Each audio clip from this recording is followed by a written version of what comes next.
తెలంగాణలో ప్రభుత్వం మారింది. కాంగ్రెస్ ముఖ్యమంత్రి ఎవరు అన్న విషయాన్ని పక్కన పెడితే కాళేశ్వరం విషయంలో కాంగ్రెస్ పార్టీకి ఓ స్ట్రాటజీ ఉంది.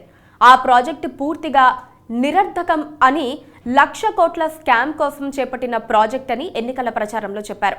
కేసీఆర్ దోచినదంతా కక్కించి ప్రజలకు పంచుతామని రాహుల్ చెప్పారు.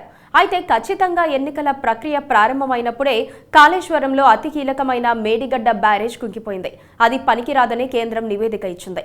ఇప్పుడు ఆ ప్రాజెక్టు విషయంలో కాంగ్రెస్ పార్టీ ఏం చెయ్యబోతోందన్నది కీలకంగా మారింది.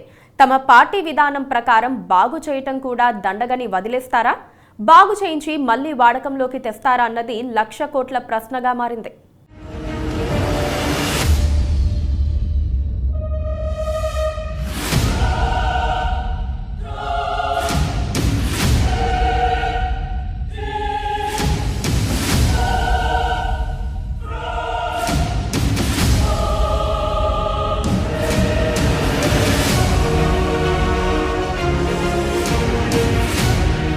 కాళేశ్వరం రీడిజైన్ ను కాంగ్రెస్ పార్టీ మొదటి నుంచి తప్పుపడుతూ వస్తుంది. చీఫ్ ఇంజనీర్ కేసీఆర్ నేతృత్వంలో దోపిడీ కోసం ఆ ప్రాజెక్టు డిజైన్ మార్చారని ఆరోపిస్తూ వస్తోంది. ఎన్నికలకు ముందే కాళేశ్వరం కుంగటం కేసీఆర్ కు మైనస్ గా మారింది. ఈ అంశాన్ని ప్రజల్లో చర్చకు పెట్టి కాంగ్రెస్ పార్టీ రాజకీయంగా లాభం పొందింది. కేసీఆర్ అవినీతి చేశారని, ఇసుకపై నిర్మించాలని విమర్శలైతే చేశారు, కానీ ఆ ప్రాజెక్టు విషయంలో కాంగ్రెస్ పార్టీ ఆలోచనలేమిటో మాత్రం చెప్పలేదు. అప్పుడంటే అధికారంలోకి లేరు, కానీ ఇప్పుడు పవర్లోకి వచ్చేశారు. ఎవరో ఒకరు ముఖ్యమంత్రి అవుతారు. కాళేశ్వరాన్ని ఏం చేయాలో అధికారికంగా నిర్ణయం తీసుకోవాల్సింది. తెలంగాణ ప్రభుత్వం ప్రతిష్టాత్మకంగా నిర్మించిన కాళేశ్వరం ప్రాజెక్టులో భాగమైన మేడిగడ్డ బ్యారేజ్ ఎన్నికల హడావుడి ప్రారంభమైనప్పుడే కుంగిపోయింది.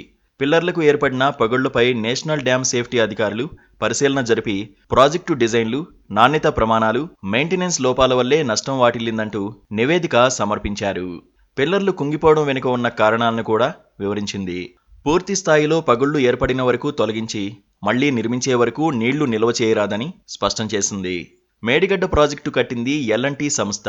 ఈ డ్యామేజీకి సంబంధించిన పునరుద్ధరణ పనుల బాధ్యత తమదేనని L&T ప్రకటించింది. బ్యారేజ్లో 7వ బ్లాక్లో పగుళ్లు వచ్చిన పిల్లర్ల పునరుద్ధరణకు కట్టుబడి ఉన్నామని స్పష్టం చేసింది. తెలంగాణ ప్రభుత్వం ఇచ్చిన డిజైన్లు, నాణ్యతా ప్రమాణాలకు అనుగుణంగానే బ్యారేజీ నిర్మించినట్లు L&T సంస్థ స్పష్టం చేసింది. తదుపరి కార్యాచరణపై ఓ నిర్ణయం తీసుకుని వెల్లడించగానే దెబ్బతిన్న భాగానికి సంబంధించి పునరుద్ధరణ చర్యలు చేపడతామని L&T సంస్థ స్పష్టం చేసింది. అంటే ఇప్పుడు ఆ బాధ్యత ప్రస్తుత ప్రభుత్వంపై పడిందన్నమాట. నేషనల్ డ్యామ్ సేఫ్టీ అథారిటీ సూచనల మేరకు ఇప్పుడు మేడిగడ్డ బ్యారేజీ కుంగిన చోట మరమ్మతులు చేయడమో, అంతవరకు తొలగించి మళ్లీ కొత్తగా నిర్మించడమో చేస్తారు. పూర్తిగా తామే చేస్తామని L&T చెబుతోంది కాబట్టి ప్రభుత్వానికి ఎలాంటి ఖర్చు కాదు.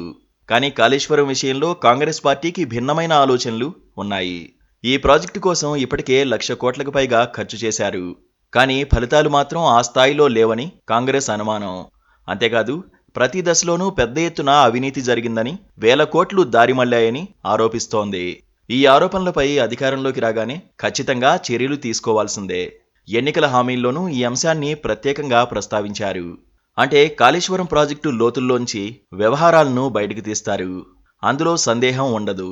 ఈ వ్యవహారాల్లో పడి కాళేశ్వరం ప్రాజెక్టు నిర్లక్ష్యం చేస్తారా, లేకపోతే ఖర్చు పెట్టేశారు కాబట్టి వినియోగంలోకి తెచ్చుకోవడమే మంచిదని అనుకుంటారా అన్నది కూడా కీలకమే.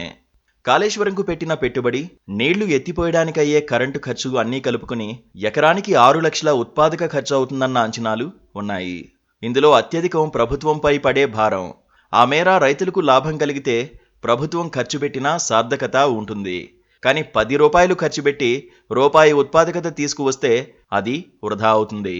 కాళేశ్వరం విషయంలో కాంగ్రెస్ పార్టీ ప్రభుత్వం ఇదే ఆలోచనతో ఉంది. కాళేశ్వరం ప్రాజెక్టులో అవినీతి గురించి మాత్రమే కాదు, అసలు ప్రాజెక్టు వయబిలిటీ పైన కాంగ్రెస్ సర్కార్ ప్రత్యేకంగా పరిశీలన చేయించే అవకాశం ఉంది. ఎందుకంటే కాళేశ్వరం ట్రాక్ రికార్డ్ అలాంటిది. మరి కాళేశ్వరం తెలంగాణ ప్రభుత్వ డ్రీమ్ ప్రాజెక్ట్. కేసీఆర్ మానసపుత్రిక. భూపాలపల్లి జిల్లా మహదేవ్పూర్ మండలం కాళేశ్వరం వద్ద 2016 మే 2న ప్రాజెక్టు నిర్మాణానికి సీఎం కేసీఆర్ భూమి పూజ చేశారు. 3 ఏళ్లలోనే ప్రాజెక్టు నిర్మాణం పనులు పూర్తి చేశారు. 2019లో జూన్ 21న ముఖ్యమంత్రి కేసీఆర్తో పాటు ఏపీ సీఎం వైఎస్ జగన్, అప్పటి మహారాష్ట్ర సీఎం దేవేంద్ర ఫడ్నవీస్, అప్పటి ఉమ్మడి రాష్ట్రాల గవర్నర్ నరసింహన్ తదితరుల సమక్షంలో కాళేశ్వరం ప్రాజెక్టును జాతికి అంకితం చేశారు. తర్వాత 4 ఏళ్లలో కాళేశ్వరం ప్రాజెక్టు నుంచి 153 టీఎంసీల నీటిని మాత్రమే లిఫ్ట్ చేశారు. అంటే సగటున ఏడాదికి 40 టీఎంసీల కన్నా తక్కువే. అదే సమయంలో 4 ఏళ్లలో అన్నారం బ్యారేజీకి ఎత్తిపోసిన నీటిలో సుమారు 30 టీఎంసీల నీళ్లు రివర్స్లో గోదావరిలోకి చేరాయి. 45 లక్షల ఎకరాలకు సాగునీరు అందించాల్సి ఉండగా 18 లక్షల ఎకరాలకు కూడా పూర్తి స్థాయిలో తడి అందడం లేదు. ఇందులో కొత్త ఆయకట్టు కూడా పెద్దగా లేదనే విమర్శలు ఉన్నాయి. కేవలం ఎస్ఆర్ఎస్పీ, వరద కాలువల ద్వారానే ఆయకట్టు స్థిరీకరణ జరిగినట్లు సమాచారం. 3వ టీఎంసీ మోటార్లు నీట మునిగి దెబ్బతినడంతో కాళేశ్వరం లక్ష్యం చేరడం అసాధ్యమనే చర్చ జరుగుతోంది. 1.25 లక్షల కోట్ల రూపాయల అంచనా వ్యయంతో చేపట్టిన ప్రాజెక్టుకు ఇప్పటికే సుమారు 90,000 కోట్ల రూపాయల వరకు ఖర్చు చేశారు. అయినప్పటికీ ఏటా సరాసరి 40 టీఎంసీల నీటిని కూడా లిఫ్ట్ చేయడం లేదనే విమర్శలు వినిపిస్తున్నాయి. కాళేశ్వరం ప్రాజెక్టు 3వ టీఎంసీ కూడా అందుబాటులోకి వస్తే మొత్తం 45 లక్షల ఎకరాలకు సాగునీరు అందించాలని లక్ష్యం పెట్టుకుంది. కాళేశ్వరం ప్రాజెక్టు నుంచి 3వ టీఎంసీ నీటిని కూడా మళ్లించేందుకు చేపట్టిన పనులు 2021లోనే పూర్తయ్యాయి. కన్నెపల్లి పంపు హౌస్ వద్ద అదనంగా మరో 6 మోటార్లను ఏర్పాటు చేశారు.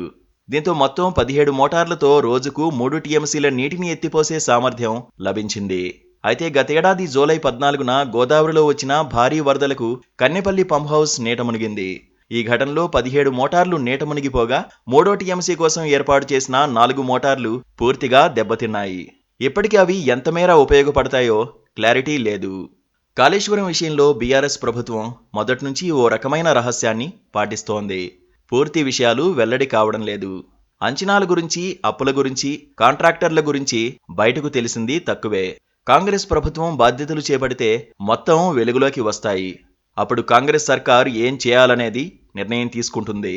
అయితే ప్రాజెక్టు ఉపయోగమా, నిరుపయోగమా అన్న సంగతి పక్కన పెడితే ఇందులోని అవినీతి విషయంలో కాంగ్రెస్ సర్కార్ తేలికగా తీసుకునే అవకాశం లేదు. పూర్తి స్థాయిలో విచారణ జరిపించడం ఖాయం. అందుకే కాళేశ్వరం రానున్న రోజుల్లో నీళ్లతో పాటు నిప్పులను కురిపించే అవకాశం ఉంది.